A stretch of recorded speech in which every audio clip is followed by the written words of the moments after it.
C'est pour dire que maman yo tiki mobali no bondi en église à pasteur azobala. Akoboya yo pe mo non on peut savoir nos conseils. Yemo pasteur na azoboya azobala.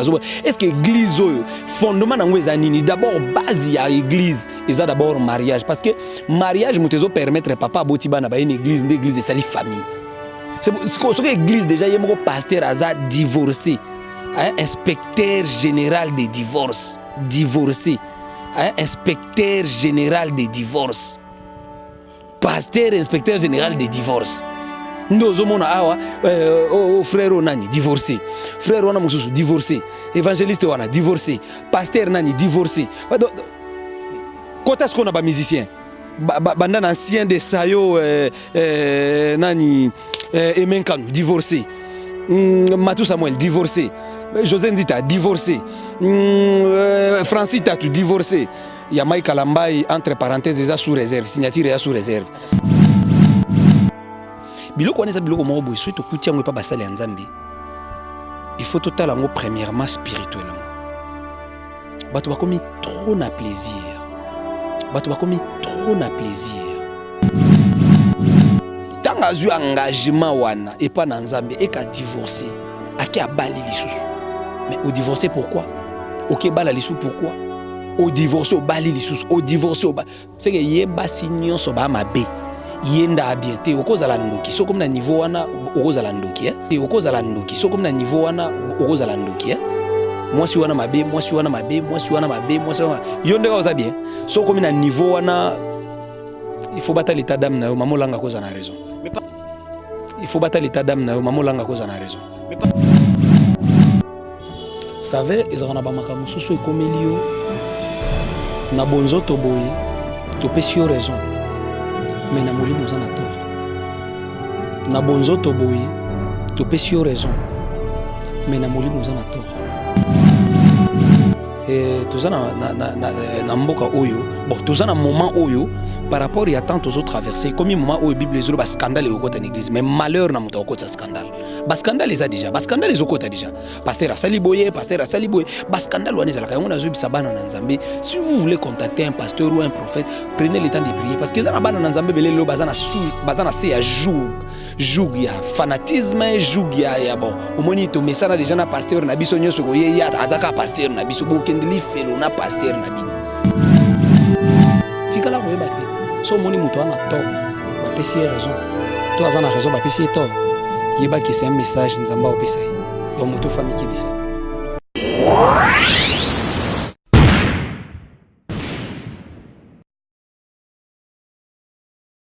Le devoir nous appelle, mesdames, messieurs, vous qui nous suivez sur Nouvelle Tendance Télévision.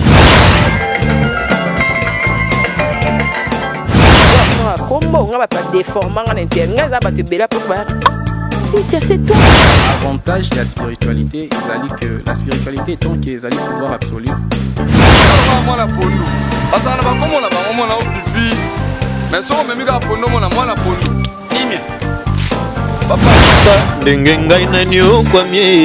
Na boloko ya bolingo oyo nzambe nazo apiba mbona ngapie ya ona préféré na sala ngafio Toyebiki accepte d'écouter cette bague que je place à ton doigt.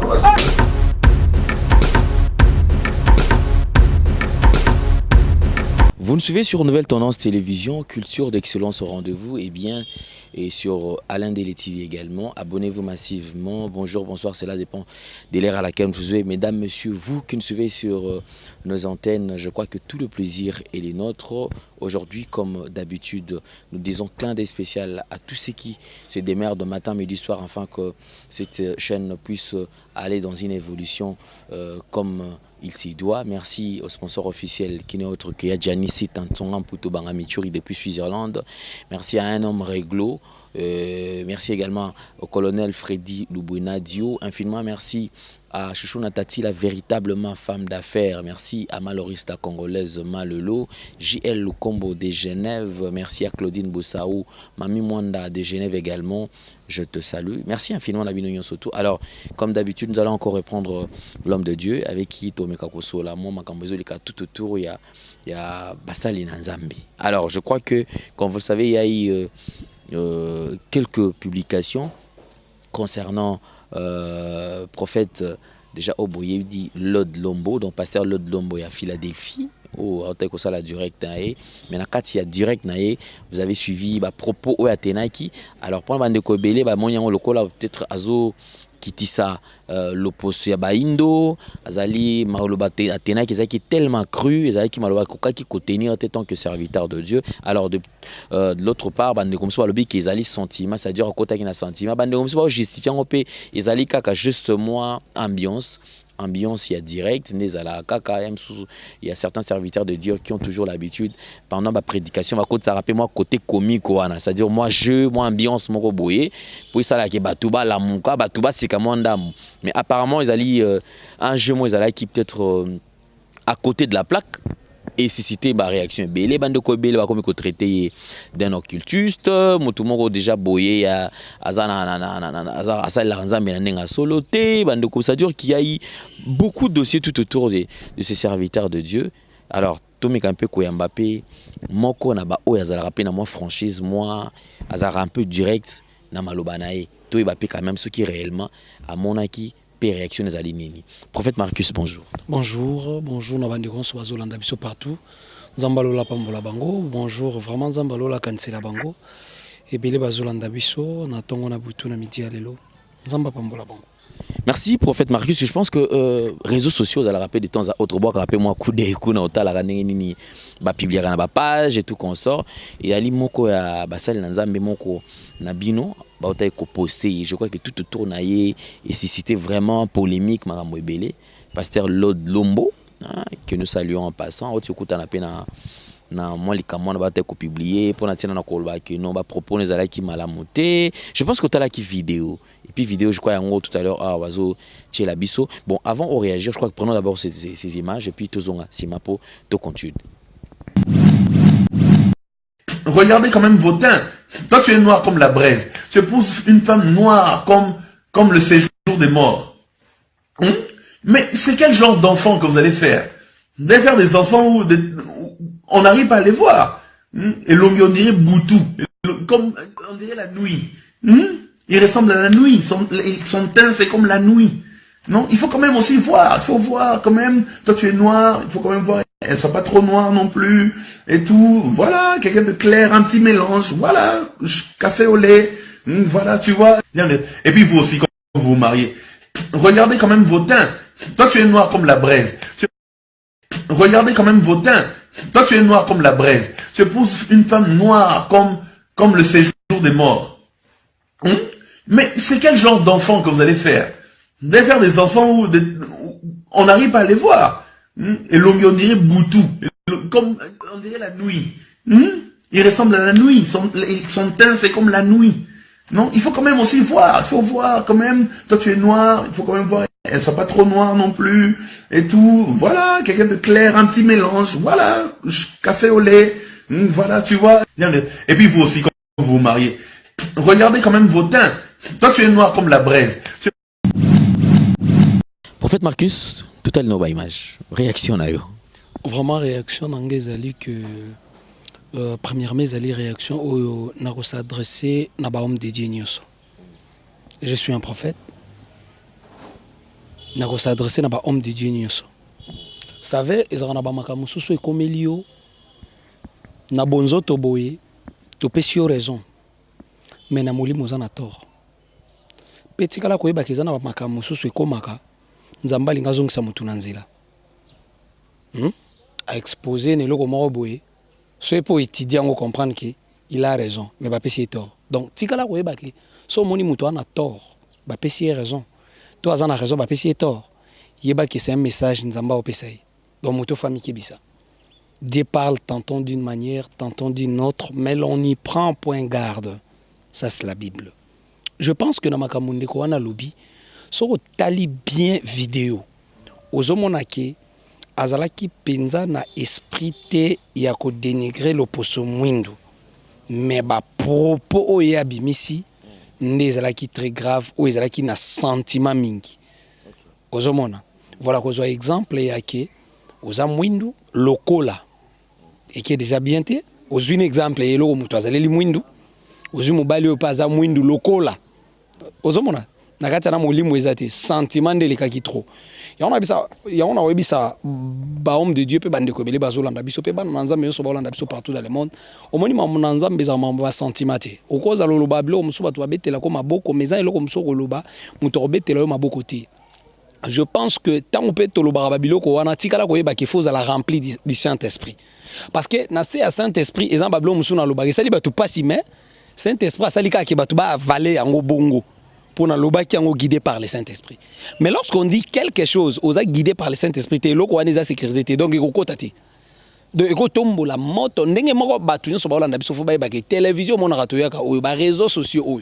Eko kitisa yo, eko tombola yo, eko détruire yo pi. Maintenant, les Congolais biso se rendre compte na babilo ko na surtout nous les Congolais. Au mona ki muta kolika la télévision ko lo bagno so pitanga ko na télévision ko mona batno so ba camarade na ye ako lo bagno so eli na mutu c'est un peu ça maintenant o etali ba propos ya pasteur mais pasteur vraiment ba propos ni za tellement mabe mais so tali bien au mona ki azaki na intention wana te ya ko dénigrer to ko finga lo poso mwindu mais sentiment le ka ki trop à tenir ba propos mo za vraiment ya mabe makasi mwindu lokola OK ozwa mobali oyo azape mwindi lokola bokobota mwana loko donc ozomona déjà tant olobelo kwa ndengwa na foyer mo boy bavandi mwasi ya mwindi mobali ya mwindi siko mobali aloba déjà que mwasi bano azobote bana mwasi azobote la bana mona osepela na bonté poza la ka ezaka mobali otala bana boabi mwasi na obota na bano ba be na kitoko ti ezalaka papa ezalaka obi même na kata ba bis ezalaka pita bona kata bis boy mwana moko leli boy mbatu nyoso pesa na memela yo même l'église ezalaka pita moni mwana leli boy ba protocole ba ko weli la epesa bazo bondele mezaka na bana mususu olela boye ba protocole ba otala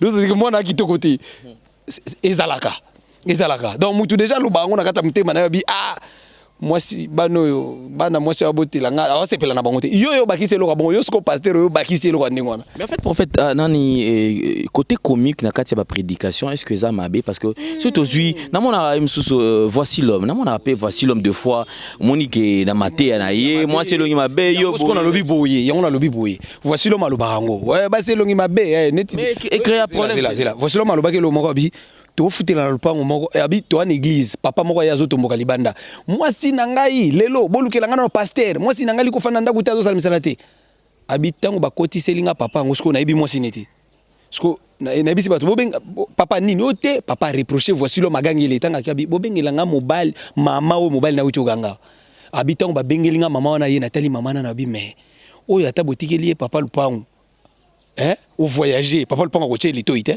ozoka ba propos na cher mais tika la koyeba ke abi natali mama wana oyo ata batike abi do kati pasteur neko bangande fona linga nyoso na pona nyoso pas pona rapetala abi pasteur pas pona rapé abi do so tali pena mama wana ozomona ke mama oyo ata batikeli papa le panga voyager ko yokuta papa le panga tshaya tali to ite tika la koyeba ke tout ba comique nyoso to ko tsaka wana faut la remplir est conduit par le Saint-Esprit. Ce qu'on a conduit par le Saint-Esprit et que l'obia on a sentiment et que kitisayo et que comme la yon li kamune comme lilo. Mais le comme apparemment c'est comme si ça lanza mais baza moins compliqué na place ba sungande ko na bango tout le monde la publication tout le monde condamné mais peut-être alors qu'il y a une vidéo ya mi balé alobi ça dire aloba ki na yango te na esprit wana te. C'est peut-être Rezaka. Nathalie ba vidéo ne ami balete mais tout ce que je peux dire que Nathalie ka vidéo moko wana nazomona na esprit na ye alinga ki ko dénigrer pour so mwindu te mais ba propos na ya lo bakinde ezaki tellement makasi pezala ki tellement mabe et puis à part ça nga naza prophète nazo bisa o nzamba linga reprocher nzamba reprocher au moins bilonyo so lobi wana et apamba mais réaction ya batu le lenge batu ba traiter na ndenge le lenge batu ba silikeli il faut comprendre que nzamba opese message moko à se repentir akeba. Prophète Marcus. Donc tout ça, c'est ça n'a aucune façon de à côté. C'est un message. C'est un message. Nathalie on a ça prophète. Eza pona komi kumisate pone l'autre côté, mais c'est un frère. Oyo wapi yemoko pa yebi. Ke ndenge batu basilikeli, nande batu balobeli. En tout cas, c'est un message nzamba pesi. Potisi ko yemoko yebi ke eloko wana en tout cas lobaki on intention mabeti. Aloba qui ont pouvoir dénigrer mais en plein yango ezui na niveau kitiseli yemo comprendre que c'est un message nzamba opesa akiba. Merci beaucoup prophète Marcus. Alors prenons le deuxième point parce que na zone singa n'a besoin pour 2 points. Le deuxième point, ezali lelo, tout le monde na réseaux sociaux, ba image les tambola awa et Bishop Albert Kankenza. Tout le monde ça lisusu a bali lisusu d'après ba image tozo mona awa et que depuis ce que ça quantième mariage, bon. Mais dis-moi auto monde ka ke non mariage et salami. Makambo zo salama boy, ba divorce et pas ya ba sal na Nzambe. Après un temps Baekobala. Mais je me rappelle dans l'émission Morolo Baki, ceux qui m'ont posé à qui na divorce, c'est Sengeli Afandati, soit Moko Akufa. Mais c'est la Bible. Qui bon côté? Oui, mais c'est la Bible. Bible ndezolo bayango. Mais niveau auto comédie lelo awa, nakanisi que batu ba divorcer na tongo ba bala na pourquoi et biloko na toto kutango et pas ba pasteur en tout cas bande ko foba keba. Biloko na sa biloko mo boy soit to kutiango pas ba sale ya Nzambe. Il faut totalement premièrement spirituellement. Bato bakomi trop na plaisir. 2 Timothée chapitre 3 verset 1. Bible zo bato bakokoma na plaisir ko leka Nzambe na mikolo asuka. C'est que les hommes seront égoïstes. On n'a pas dit les hommes comme ça, non, même les hommes de Dieu. Les hommes, c'est pour dire que la Bible zo dans les derniers temps mo pepe ko beta yangwana. Bato bakokoma na plaisir ko leka Nzambe. Et que pasteur a ko divorcer na tongo, abali na pourquoi et puis azoluka ba verset biblique a justifier yango. Tikala koyeba ke mariage est sacré. Lorsque vous avez un engagement, la Bible dit mieux vaut pour toi de ne pas prendre un engagement que d'en prendre et de ne pas l'accomplir. C'est déjà un péché. Parce que le mariage est sacré. Qu'est-ce que vous avez un engagement? Au lieu de vous avez un coutume, vous avez une église. Au lobby bi loba loba, na sa sentiment.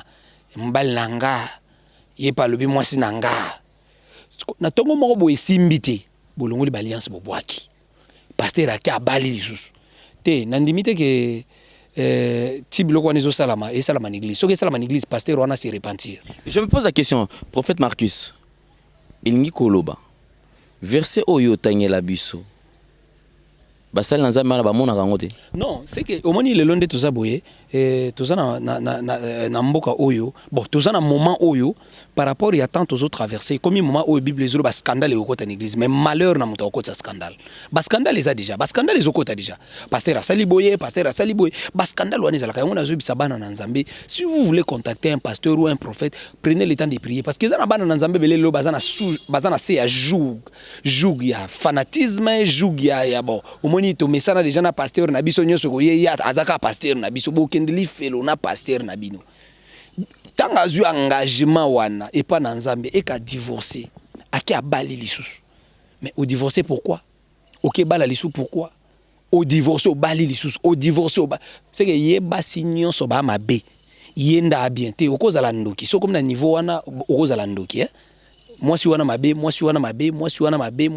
yonde ka oza bien so comme na niveau wana il faut battre l'état d'âme na mamolanga cause na raison. Mais par rapport à un ministère, est-ce que pasteur ceux qui a divorcé a balata 3-4 fois, est-ce que c'est interdit à exercer?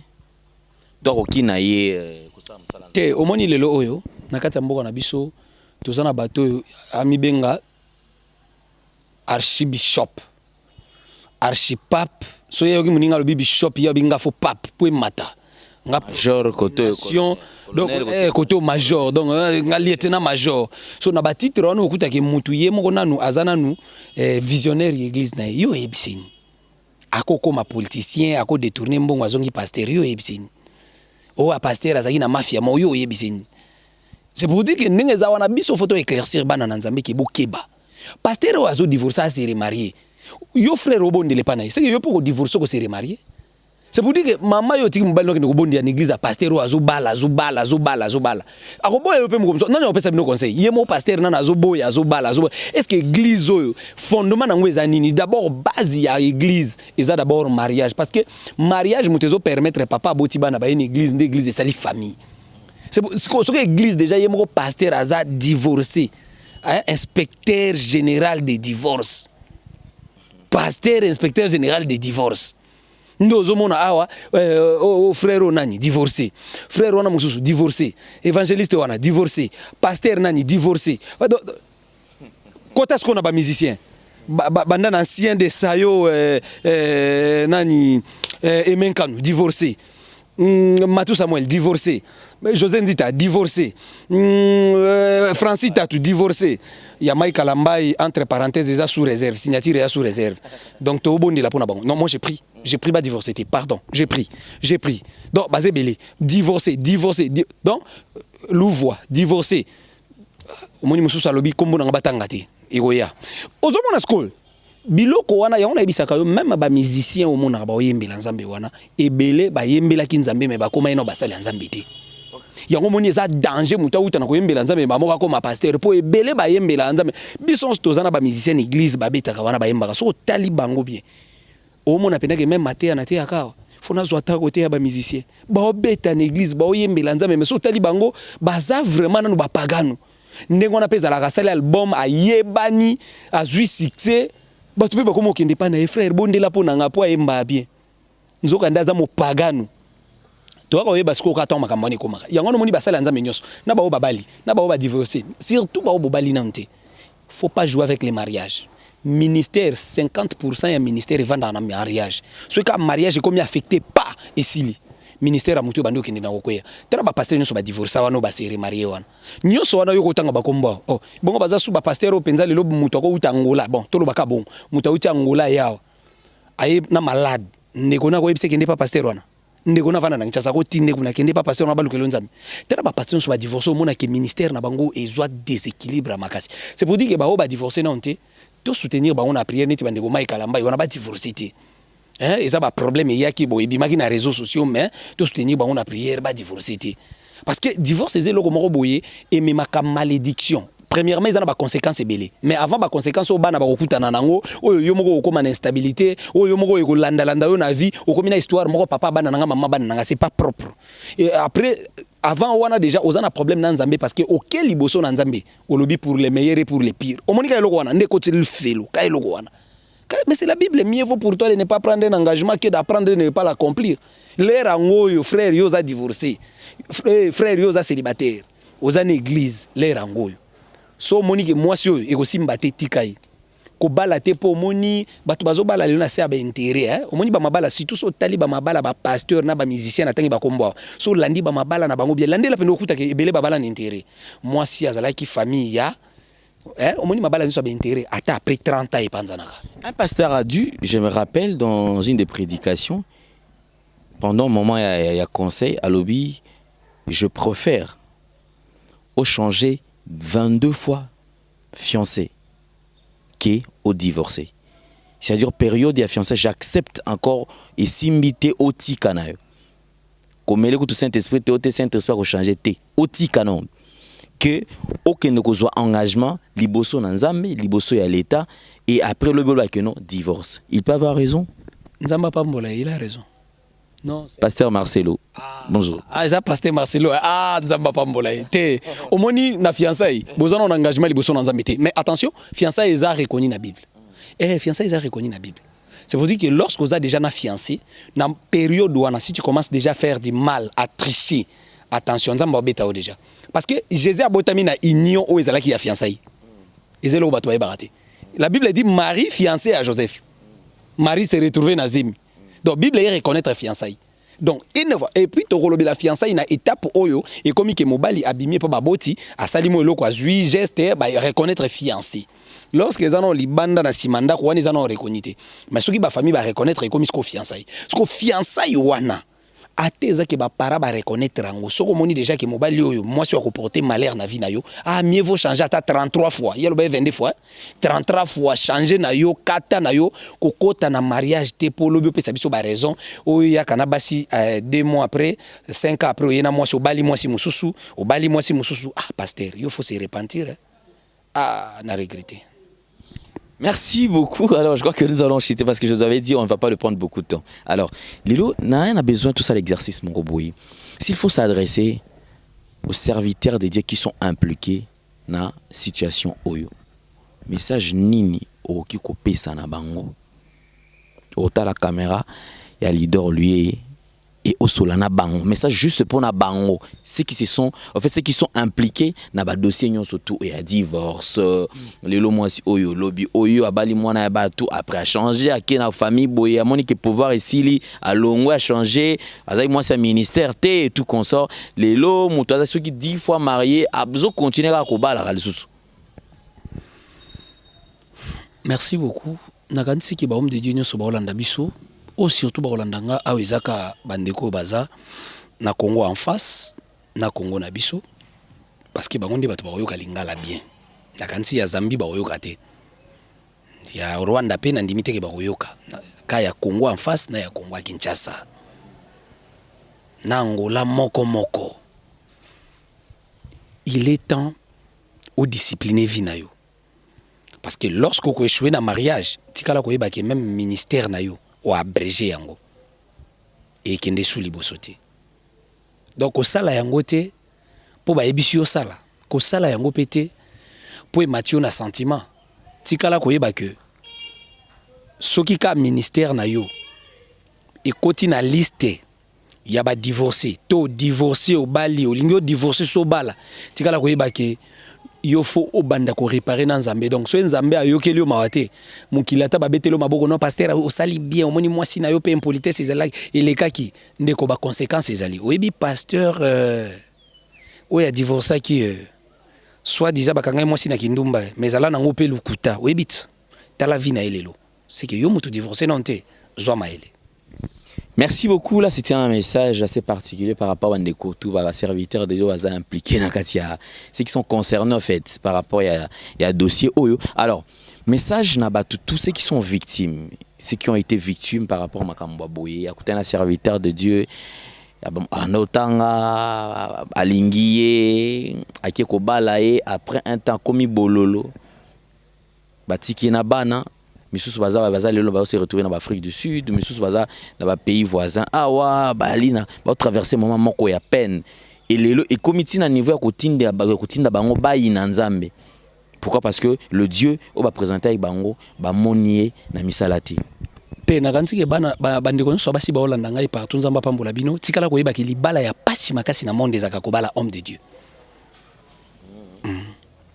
So bali frère wera oyebi déjà que non na vie wana oko se retrouver lobi moi na moko libanda mais homme de Dieu moi c'est homme de Dieu ebika ki pasteur à part Matthieu 7 na Jean na 1 Corinthiens chapitre 14 en tout cas makambu ya nini penza o ba fossile ayebi ngote nzoka ayebi ce que l'amour na tongo que moi c'est à comprendre que pasteur a triché choc wani le ka choc ya moto avant d'arriver dans mbala ebiki non mbala ngaza païen soit azana monde moko boyo aza star na un exemple frère ngai ngema makanda pour aza star na un exemple na ye donc ils sont différents na moto azo vivre na homme de Dieu ebiki non l'homme de Dieu d'abord est sacré.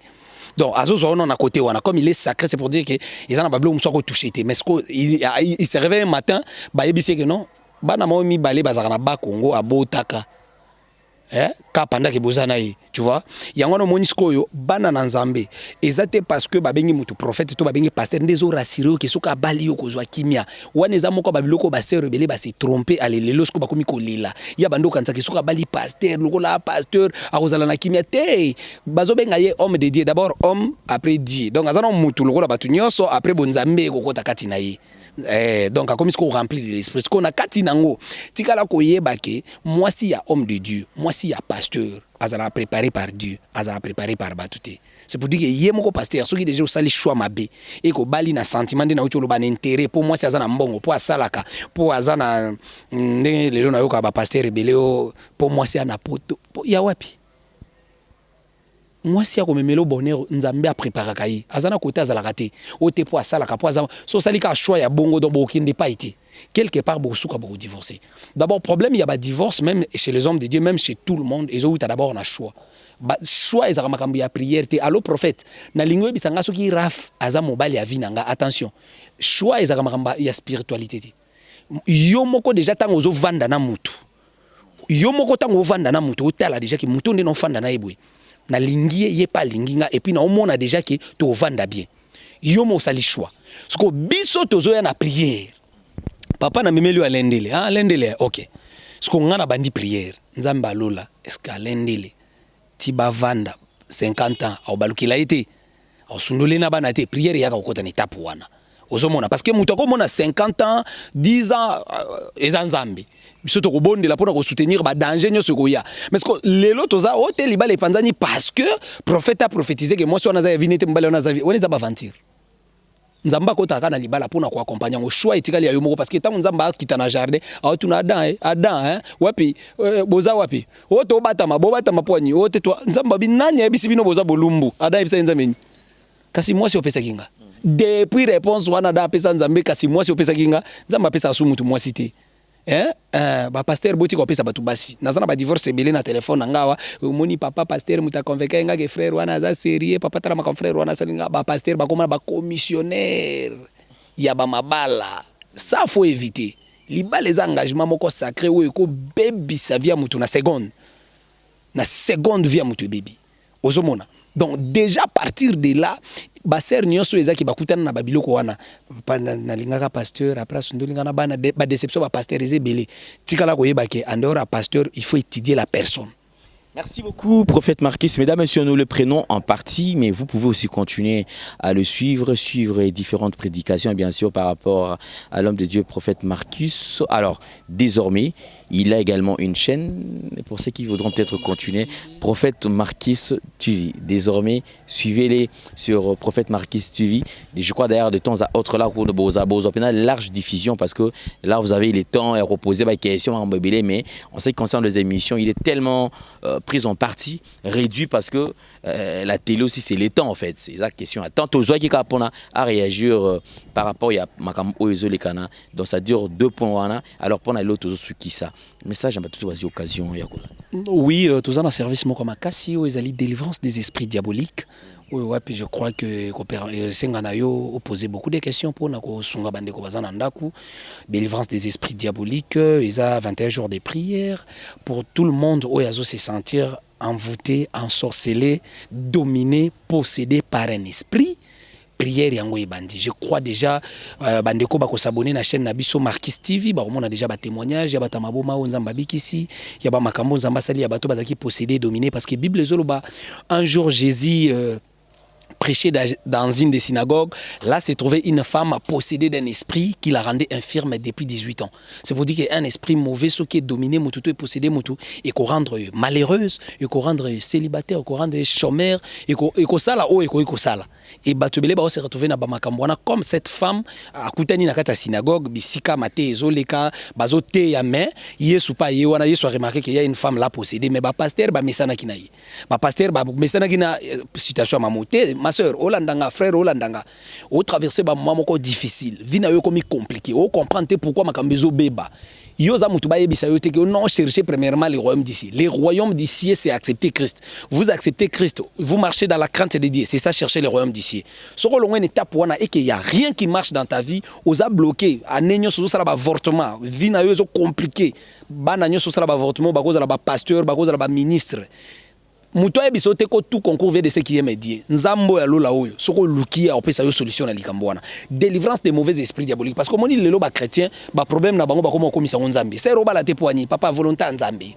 Ba longole na musala volonté nzambe. Tim comme so akufeli mobali volonté nzambe. Azo kufela bana volonté nzambe. Donc ba chrétien lelo ba kanzaka ke malheur na bango donc bazo ba verser wana ba komo chongo liboso. Azo souffrir mazoro ba volonté nzambe. Et pourtant aza possédé d'un esprit, aza dominé d'un esprit. Ozo mona biloko nde biloko Job asalaki.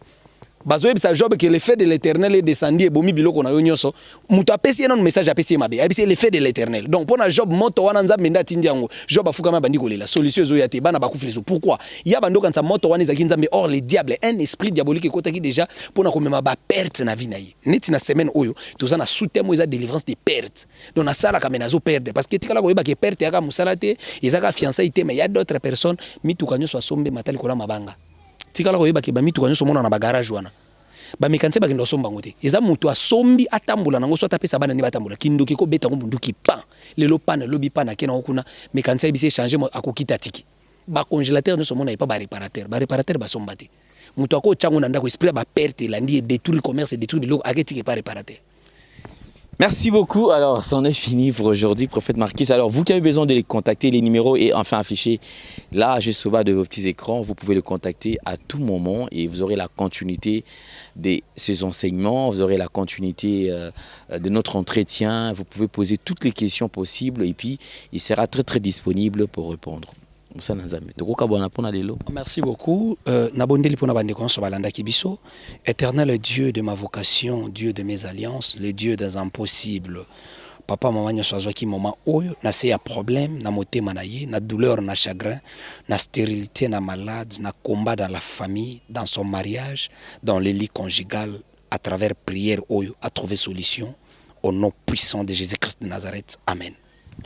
Amen. Merci beaucoup. Là, c'était l'homme de Dieu, Prophète Marquis. Mesdames, Messieurs, c'en est fini pour aujourd'hui. Merci à Lidor Luyeye, Raph.